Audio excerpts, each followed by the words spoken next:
Hello, and welcome to another episode of It's a History podcast. I am your host, Madison, and this week I am joined by Briana Gervat to discuss her memoir, There Will Come Soft Rains, A Journey Along the Western Front. Briana is a historian, photographer, and an author who, in the isolation of the COVID pandemic, felt called to begin the Western Wave Front in 2022.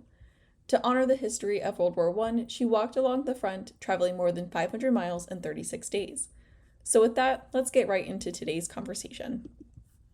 Welcome to another episode of It's a History podcast. I am joined today with Briana Gervat. Briana, if you want to introduce yourself a little. Sure. All right. My name is Briana Gervat. I am a writer, poet, sometimes poet, photographer, and art historian. 4 years ago, I walked the length of the Western Front. And since then, I have released a book about the journey called There Will Come Soft Rains. And I'm here to talk to Madison about it today. So where did the idea of walking the Western Front come from? Like, how did that come to you?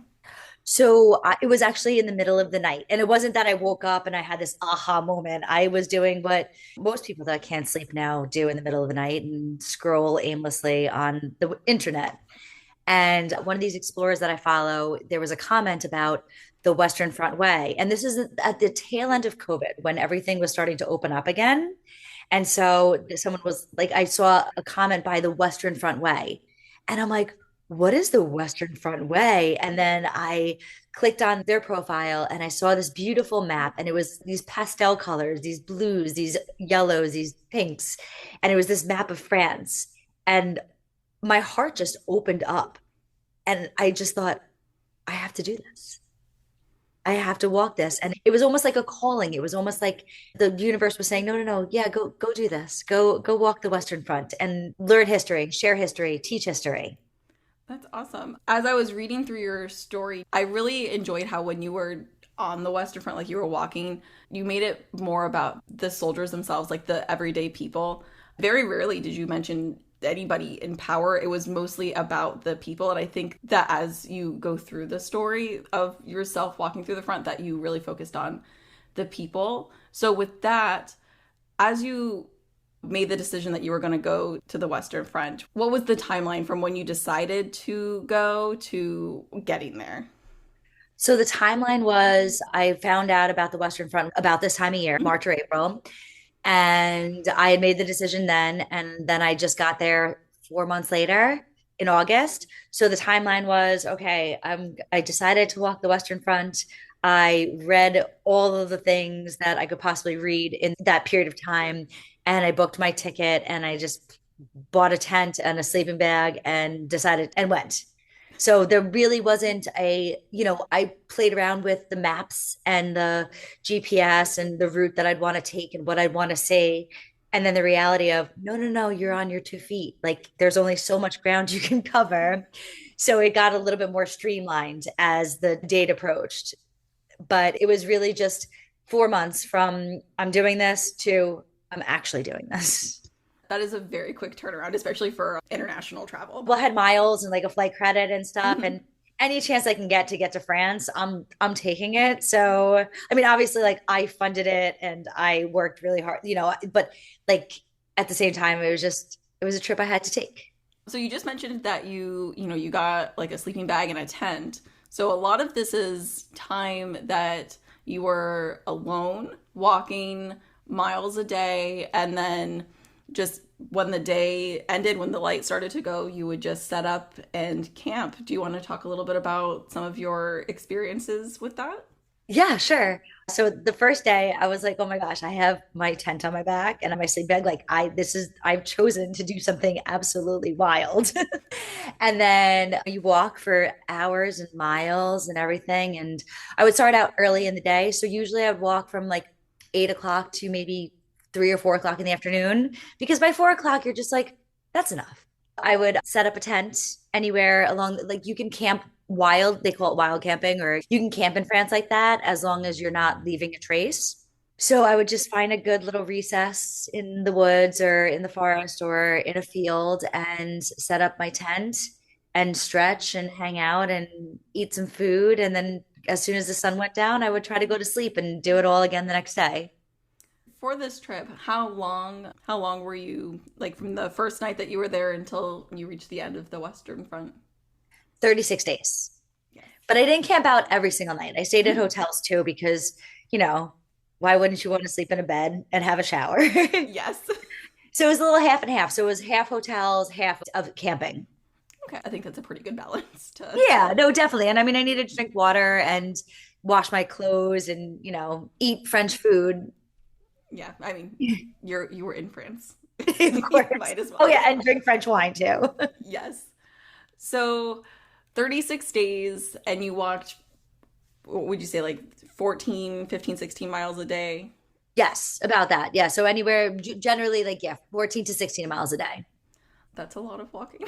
Yes. It is. And there's some days that you just like, like you make the mistake of looking at the steps you've taken Hmm. and you're just like, what do you mean I've only walked 4 miles? I've walked around the world. Why am I only an hour away from when I started? So yeah, there were some days that it was such a pleasure to walk. And then there's some days that I was like, maybe this wasn't the best idea, because it just, like history, it was so repetitious. Yes. And you also walked quite a varying of terrains. Yes. So it started in the mountains.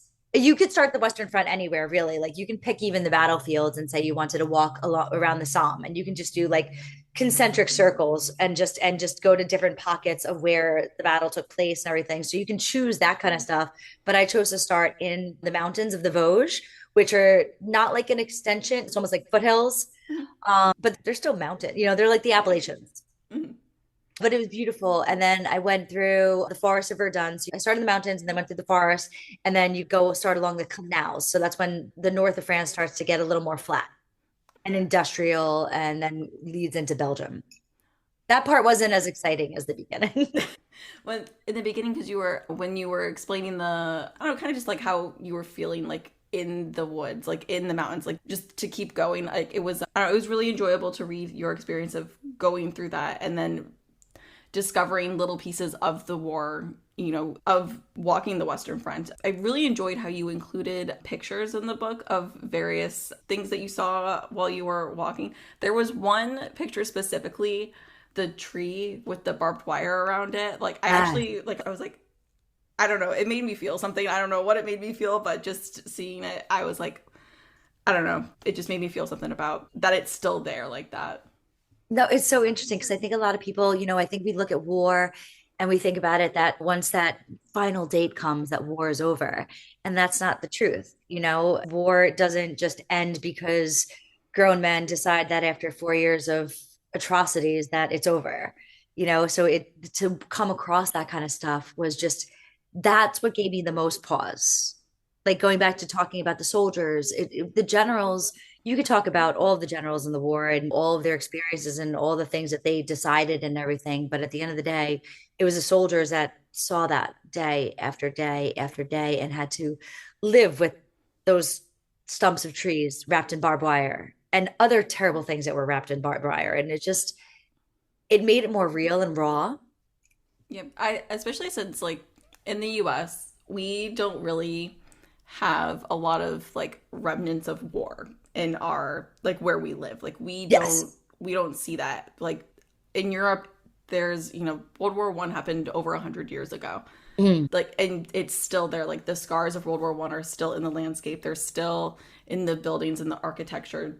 It's still there. Here we don't really have that. We have things that have happened here, but not on such a scale as like a full scale war where you're fighting in trenches.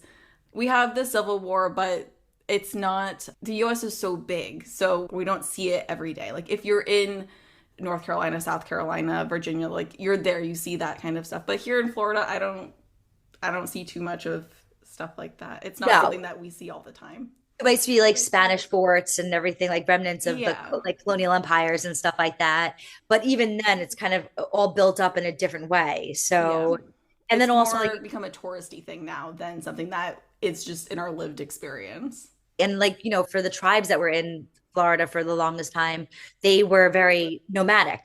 They were on the coast when there wasn't hurricanes, and then they left the coast. So it's just like you see the oyster shells, like the beds of oysters and everything that were Yes. like that's what there was. But It's not as, you're right, it's not as permanent as what you would see in European cities Yes, and or landscapes. we've built on it. Like it hasn't stayed. Like we've built our current what we have on top of the remnants of the past. Like we haven't preserved them. Well, we have preserved some of them, but not as much as like as I think maybe we should have as we were going through, Yeah. getting to where we are today. But I live in the We land have of mile suburbia. markers. We have markers on the side of the road that tell you that, hey, this happened here. But then you're Yep. like, where did what happened? It's just not something that I think we really, as Americans, we live with as much as anybody else in the rest of the world. Like we just don't acknowledge it, I think, as much as we probably should. That war has happened here, but also in other areas, if that makes any sense. Absolutely. I think that that also contributes to the way we view war or how distant and detached we are from it. Even as wars happen today, we kind of just are like, oh, well, we're far away. And that has allowed us to grow in many beautiful ways, but also to stay that ignorant and that oblivious has been dangerous for the way we see the world and the way the Yeah. world actually works. Yeah. So going back to your walk on the front, is there any specific like landmarks or like various things that you saw that you want to highlight in this conversation? Yeah, no, definitely. I mean, there's so many different things. I mean, just like we talked about before, going through the mountains was just such a beautiful, profound experience because I'm a nature girl. Like I want to hug trees, I want to touch the ground, I want to kiss the sky, all those things. So being there was just such a beautiful experience. It was quiet. It was a good introduction to the walk because it was challenging. I had to get to the place I needed to go, and it was hard. It was difficult.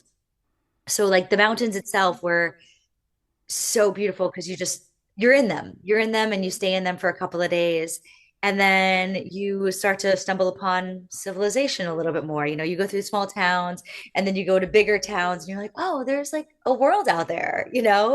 And so after the mountains, it was the cathedrals of France that were the most meaningful part of the journey because they actually gave me a place to breathe again when faced with so much war and so much devastation. Like I would go to these cathedrals, and if you're in a smaller city, no one else is there. And that's not to say that French aren't religious; they do practice Catholic. They have their faith and everything. But when you get to go to these beautiful cathedrals, and you're like one of the only people in the building, it's this divine moment that just makes you think, yes, this is exactly where I'm supposed to be. And I think that's what helped me get from point A to point B, even if it was like so hard to know what that war was and how terrible it was. To know that we still found a way to create beauty despite all of it is something that kept me going. It's beautiful. You also discuss various conversations you've had with people that you stumbled into, or they were on the path. Do you want to talk about any of the people that you met along the way? Yeah, I mean, I wanted to tell you that they were all fleeting. You're on the path and you come across people, and it could be a matter of, at most a half an hour to an hour. It's not like I was sitting there and I was like, hey, I'm going to walk 500 miles. You want to come with me? It was kind of like just you see people, and like they're there for that moment, and they're there to reassure you that there's decency and humanity in the world. So like one of my favorite moments was like when I was in the mountains. I went over to Nancy, which is the capital of Alsace. No, I'm sorry, Lorraine. It's Alsace, the capital of Alsace-Lorraine. Well, Strasbourg is. I get confused sometimes because there's so many different parts of the regions, but it's a beautiful city. And I didn't want to go, but I went because I needed water and I needed food. And I wound up at this restaurant, and I was walking around the whole city all day, and it was on and off rain. And I came to this restaurant, and the owner came in, and then he found out I was American. And then we were having like, he just like, I don't know. Have you been to France? I have not. I have Oh, not been out of the US. oh, okay. Well, if you ever make it to France, I find that this is something my interactions with the French go very similarly. So he hears that I'm from America. He's welcomed me to his restaurant. He pours this glass of wine, and like, we're friends. Like, he's my buddy. And he just wants to tell me about his life and what his passions are, and then to put food in front of me, and then wish me well on my journey. And it was just such like, legitimately, it was less than an hour of a conversation, but it was something that was just made that night so much more special because it was good food, good people, good wine. And that to me was such an integral part of why I was there. And it's a place that you had not even planned on going. It was just you needed food and water, and that was how you stumbled into this little Yeah. companionship. Yeah, and when you go to like Nancy, there's this big plaza, like there's like this big square, and you see everybody eating and drinking, and you're just like, all right, I'm a slob that's just huffing it on the Western Front. Like I have no business sitting there drinking Aperol spritzes with these people in the middle of the afternoon, but you're like, I'll make do. I guess I can do that. No, I enjoyed reading your interactions that you had with passerbyers as you were going through the front. What were like the reactions when you were telling people that what you were doing? Like it was exactly that I wrote about, like I wrote in the book. They're like, oh, like the French have this thing when they're like yep like they're so nonchalant, for such a passionate people in such a romantic region. They're so nonchalant. They're just like, oh yeah, of course you're walking through our history. We are the greatest. We are the most, you know we have everything to offer you, and yes, you should be here, and this is exactly what you should be doing. It was like they were not surprised, and they were just like, okay, welcome, good luck. That's awesome. No, it seemed like you had a overall very positive experience with most of the people that you interacted with. And I think that's always exciting when you go somewhere else and, it's met with positivity and like they weren't adverse to you walking the Western Front. Like it was something that they seemed to be like, oh, yes. Like how you just said, like it was something that they were like, yes, please live in our history, like experience it and see what's still here. Yes, no, absolutely. And even when I went to the museums and stuff like that, they were just, because so many people visit those museums for that exact reason. So, just another person coming in and being like, I think that maybe my French wasn't that good. So when I would say I'm walking the Western Front, maybe they're just like, yeah, we know everybody does that. Like people come here for that. Like, like that's normal. C'est normal. Is it? Okay. That's good. That makes me feel better. Yeah. And 500 miles is not a small distance and to do it on foot is very impressive. It was, listen, like by 300 miles, I was like, oh my God, my feet hurt. But then again, there was duck. And so, like, I have to keep going, And then when I get to Belgium, I'm like, but there's beer and French fries. So, like, that propelled you forward a little bit. Yeah. What would you say your biggest takeaway is from walking the Western Front? Oh, that we learn nothing from war. There is one line. I have it like pulled up on my phone because I wanted to make sure I read it correctly. One of the pages you say, perhaps this is why history is so oft to repeat, for history does not forget, it remembers, it resents, and it returns the favor. That last part, I was like, that's exactly what most of history is just holding a grudge almost and trying to get back at whatever happened in your past, trying to keep the score even. No, absolutely. And what's so fascinating is I'm in the middle of reading this book. It's The War That Ended Peace by Margaret Macmillan. So if you like the interwar period, it's the road to war. Like reading the titles, I'm going, which one? There's, you have a Yeah. bookshelf, I'm sure. It's like I have a stack like taller than the Eiffel Tower, probably. Yes. But talk about how it's the grudge that Wilhelm had for Nicholas and George, and how they were just they like played against each other and played with each other egos. So like, like you said before, like I can't just write about that because it's not even nuanced. It's just a bunch of babies like being like, you hurt my feelings and now I'm gonna go destroy people's lives. So yeah, I think that is exactly what history is. It's just a grudge that we Yeah. won't let go. And it's hard to quantify just how many people lost their lives. Like we can read that it's millions of people, but it's so hard to like visualize how many people that is. And in your book you had said it's like what it was like 11 days and 11 nights of just Mhm. people walking in front of your door is how many people who lost their lives in the war. But even then it's still hard to just feel just how many people that is. Just lost their lives for what? No, exactly. And that was Anthony Dewar. He wrote that in All the Light That We Cannot Say, which was a beautiful book. But I had to quote him because he was just talking about French soldiers he wasn't even talking about, like you said, you can't quantify it. You can't wrap your head around the fact that on the first day of Verdun, like, I mean, first day of the Somme, like 20,000 men lost their lives. They weren't casualties. 20,000 men woke up that morning and 20,000 men didn't go back to sleep, or they went to sleep forever.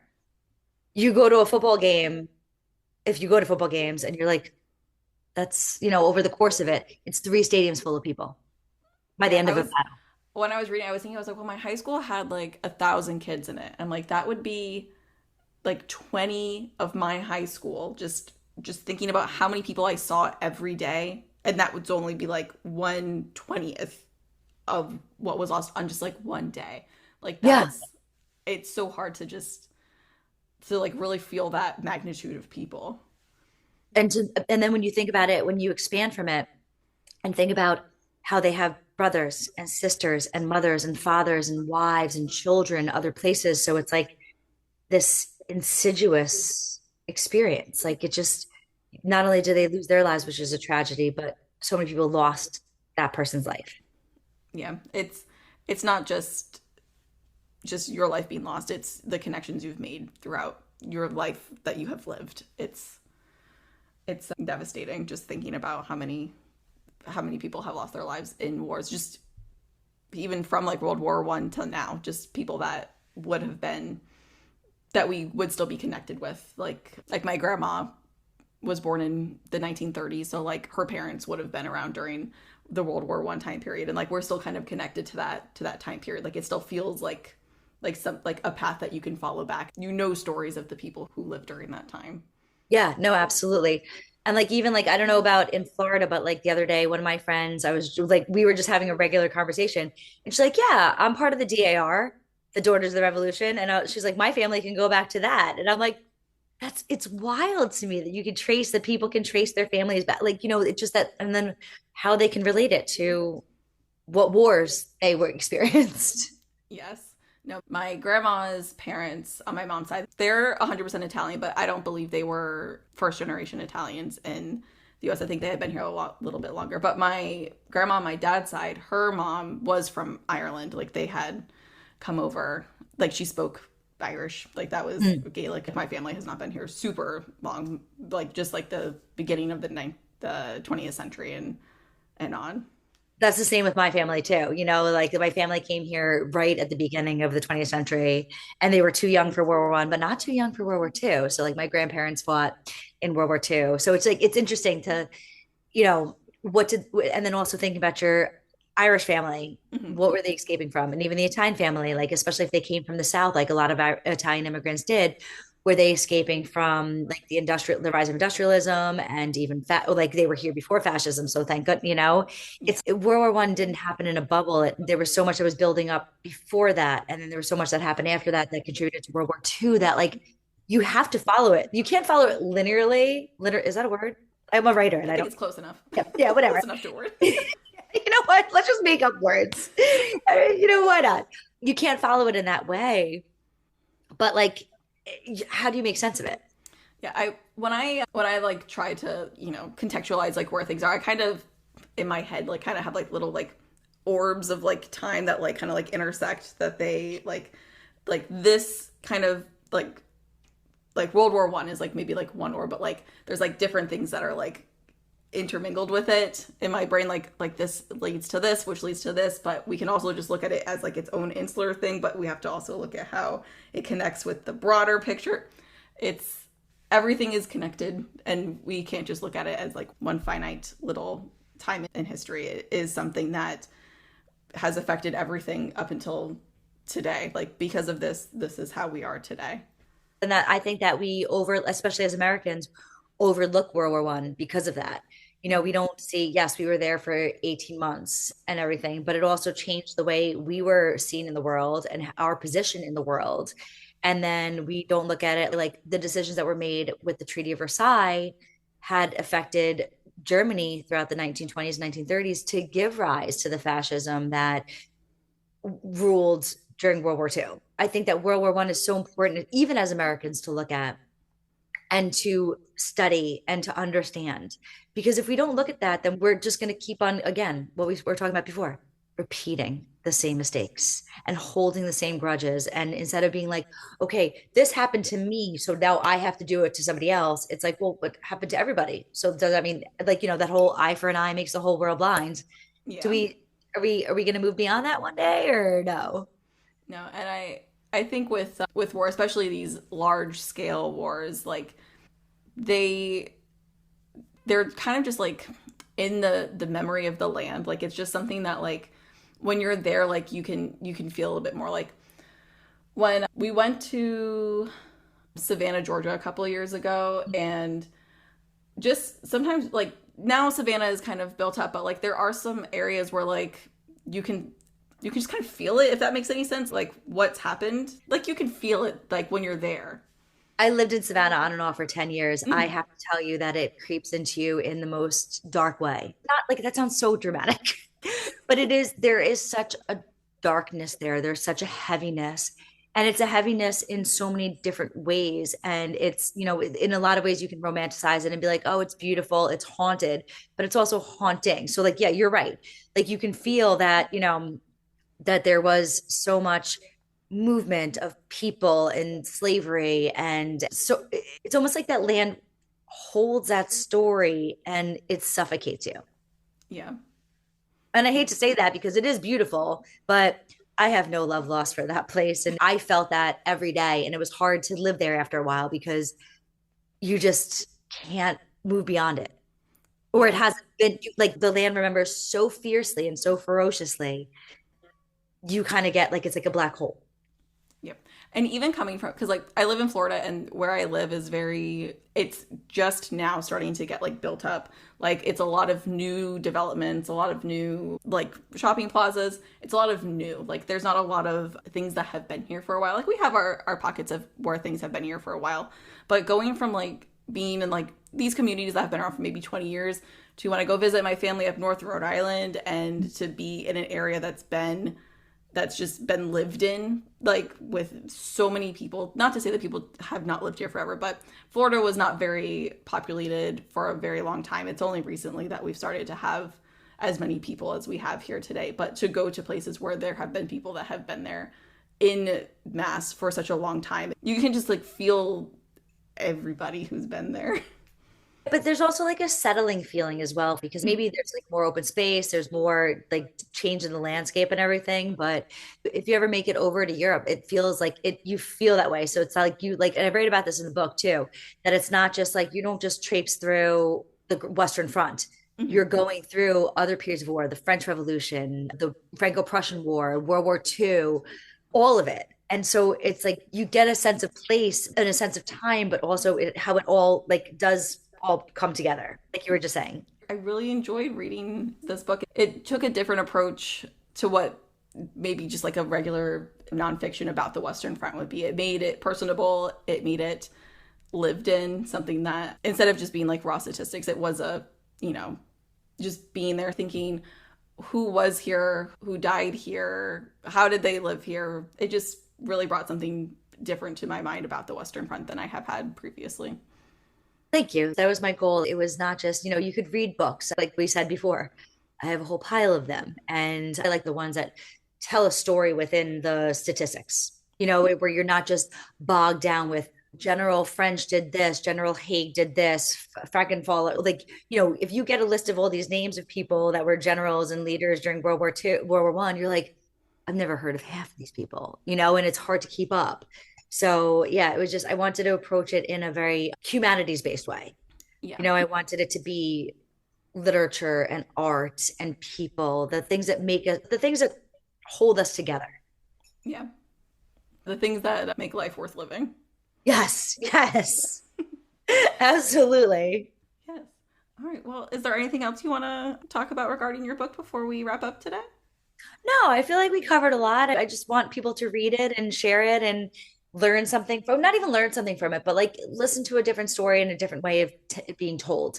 And Yeah. I'm not saying that because I wrote it and I'm like, oh, look at me. I'm saying it in terms of it's, we need to approach different history from different ways. We can't just go right here and think that's it. You can just come at it in different angles and be like, oh, I never looked at it like that. I never thought about it that way. And I just think that opens up our minds and our hearts to more understanding. Yes, I think that's perfectly said. Well, I read the book on Kindle Unlimited, and I'm sure you can get the book anywhere like Amazon or bookshop.org. Yes, no, it's on Amazon for now. If you Mhm. send me an email, I'll happily send you a copy. I want people to read and I want people to like history. And if I could just get people to be like, look, there's pictures in it. Like it's you just look at the pictures.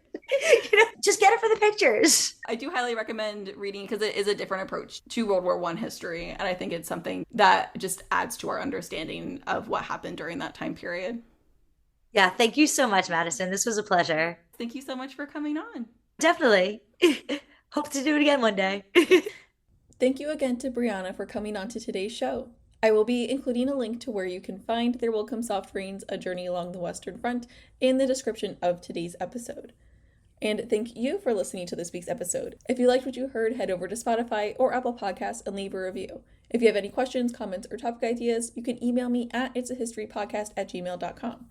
You can also find me over on Instagram and Threads at It's a History Podcast. Thank you again for listening to this week's episode, and I hope to have you in the next one.